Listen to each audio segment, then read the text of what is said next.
Hello and welcome into Talk FCB and welcome back here to the channel, guys, for another video. And today we are going to be discussing Arthur Melo in a bit more detail, because I know a lot of you guys very excited, as am I, to see Arthur Melo in a Barcelona shirt come the summer transfer window, hopefully. Obviously, just briefly, it came out this morning, Barcelona officially have an agreement to sign the Brazilian 21-year-old midfielder from Grêmio. That could happen in the summer for 30 million euros plus 9 million in variables. And that is official from the club. The agreement has been reached now with Grêmio. So we could expect to see Arthur in the Barcelona squad come the summer. He can go through pre-season, he can settle in, and I think that's absolutely fantastic news. But a lot of you guys now, of course, want to know a bit more about Arthur. What sort of profile is he? What sort of position is he best to play in? And most importantly, where is he going to fit into this team? And also, where does that leave some of our other midfielders going into the summer transfer window? Who's going to be leaving and who exactly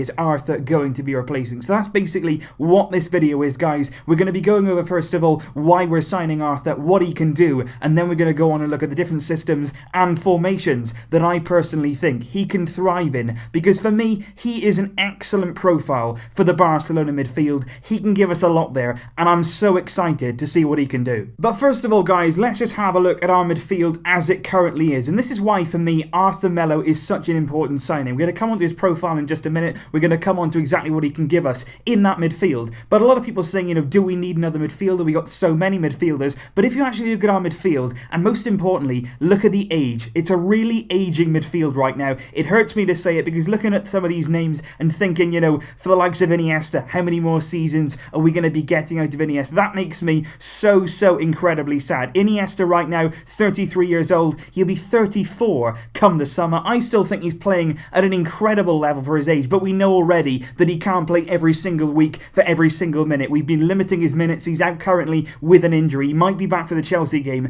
but Iniesta will be 34 by the summer transfer window. Even somebody like Rakitic, somebody that we associate with a lot of hard work, somebody who's got incredible stamina, he turned 30 yesterday, so he's potentially into the final years. Obviously, he could have 3-4 years left at the top level, but still, he's come 30 now and is nearing the final years of his career, potentially at Barcelona. Even Sergio Busquets, come the summer transfer window, he will be 30 in the summer, and that makes me sad too, but he's in the kind of position where he uses his brain more than, say, pace. He's never relied on pace, he's never relied on sort of that energy, the athleticism. It's all about what's in his head, and that's why for me, he can play on now. I'm not worried about him in years to come. And even somebody like Paulinho in our midfield, somebody who's, you know, uses sort of explosive power in that midfield, he's going to be 30 in the summer transfer window as well. So that's 4 players there, all 30 plus in our midfield come the summer, and that's why for me, Arthur Melo coming in, 21 years old, a bit of fresh talent, a bit of new blood, that was exactly what was needed. And then of course, it's not only about the aging players. I think there's players in that team, not only in midfield but right across the team, to be honest, that are on their last legs really at Barcelona. There's a few players this season that haven't really impressed. There's some players that's out of favour with Valverde, and just talking about midfield right now, there's 2 players who I would potentially pinpoint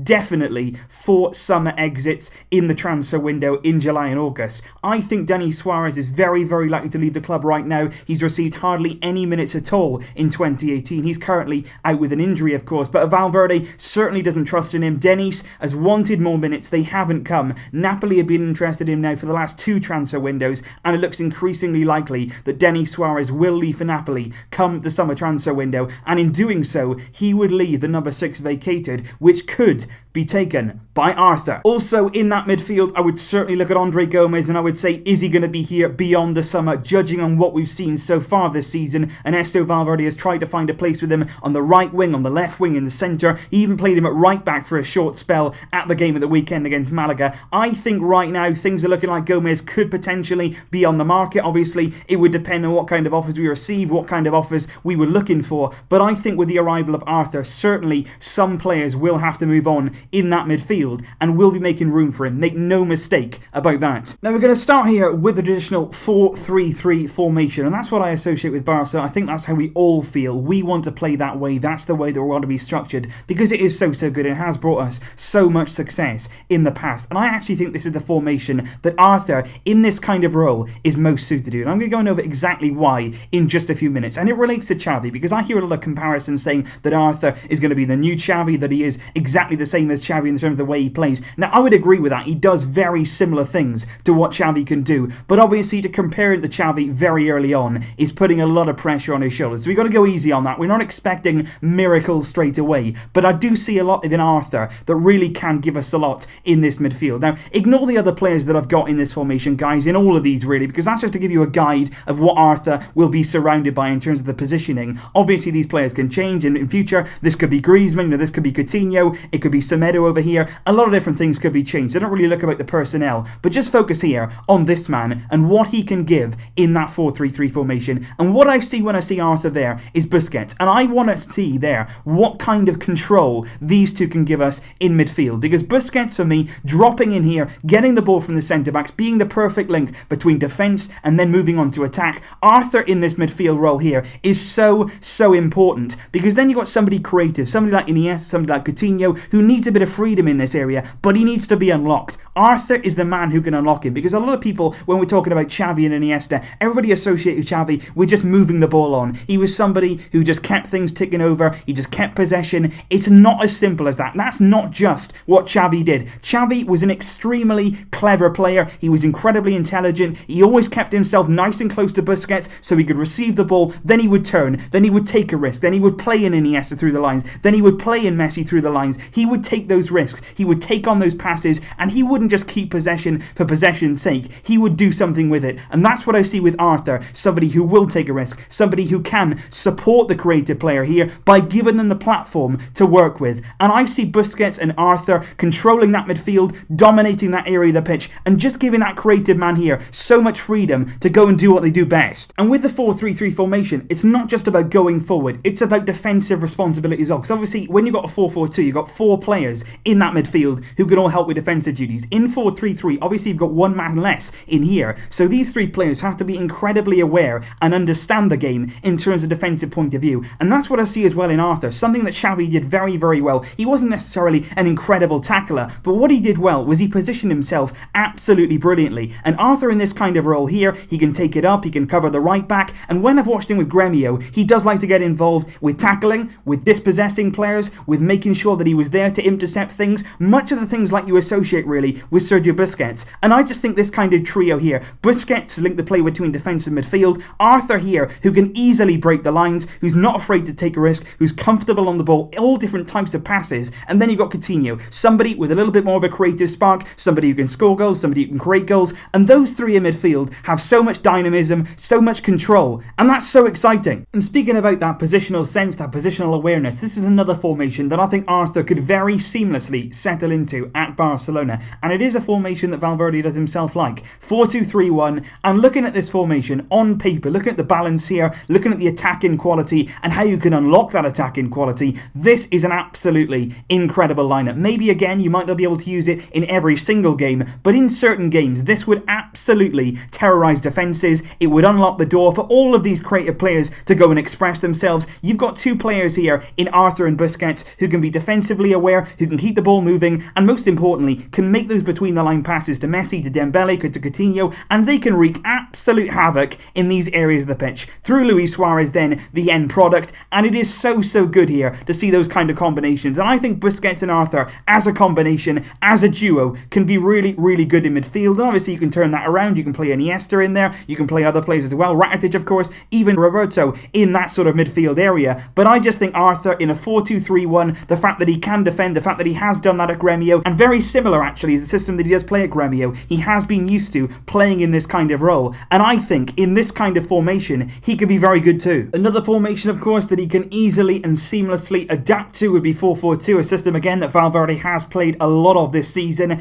and again just in there with Sergio Busquets, it could be next to Iniesta, you could even play Ivan Rakitic in there. I think him alongside Rakitic too would be a good combination. Rakitic certainly has the legs, Arthur too, a young player coming in. I think the 2 of those in midfield could be a very good combination. You've got Dembele then on the right, potentially Iniesta or Coutinho on the left, and then Suarez and Messi ahead of them. But I just think Arthur and all the qualities that he brings to midfield, the fact that you can have somebody there who you can depend on in possession, somebody who will take a risk. Because I think at times when we're sort of playing a ball around, when we're keeping possession for possession's sake, sometimes we've spoken about it this season, there hasn't been that cutting edge. Somebody needs to take that risk. Somebody needs to take on that responsibility. And I think Arthur has the bravery, has the confidence to do that. And I think in any formation, you can fit him in there because he's capable of playing a number of different roles. He's learned a lot at Gremio. He was absolutely sensational in the Copa Libertadores final when Gremio won. He was that good, they basically had to kick him to get him off the pitch, and that's how he sustained his recent injury. But he is very close to making a comeback, and he will be back very, very soon for Gremio and playing again, ready to make his move potentially to Barcelona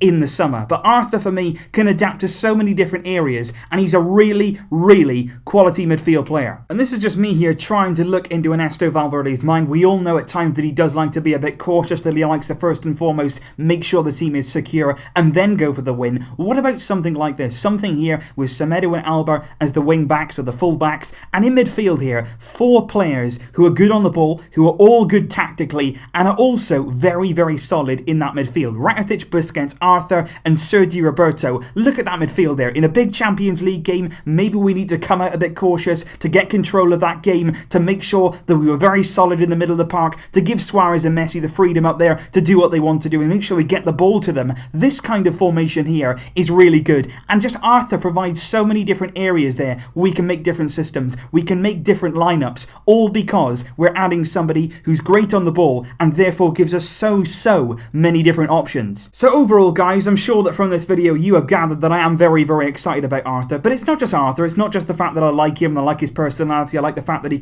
wants to come to the club, he's dreamed of it. You pictured him in the Barcelona shirt before he was even officially signed. He clearly wants to be here. His idols are Barcelona players. He loves the club. But it's also the fact that we're finally signing somebody with the right profile. We have been crying out for this kind of player to come into our midfield for year upon year upon year. Finally that time has come. And yes, I am very, very excited about it. What I would say though, of course, is this is a 21-year-old player coming from Brazil, coming to La Liga and coming to Europe for the first time. He is going to need time, just like any player coming into Barca, just like Dembele, just like Coutinho, just like even Yerry Mina. They're going to need time to settle, time to adapt, and he will obviously need time to show his best level. But at the end of it all, when he has settled in, when we have found the perfect system for him, I think really he is going to be a sensational signing. A massively bright young talent. He's young enough to still develop and still improve year upon year upon year, and I think the final product with this man is so exciting, and there's so many different ways that we can use him at Barcelona in the very near future. So leave your thoughts down below, guys. Where would you like to see Arthur play? What do you think is the best system for him? What do you think is the best lineup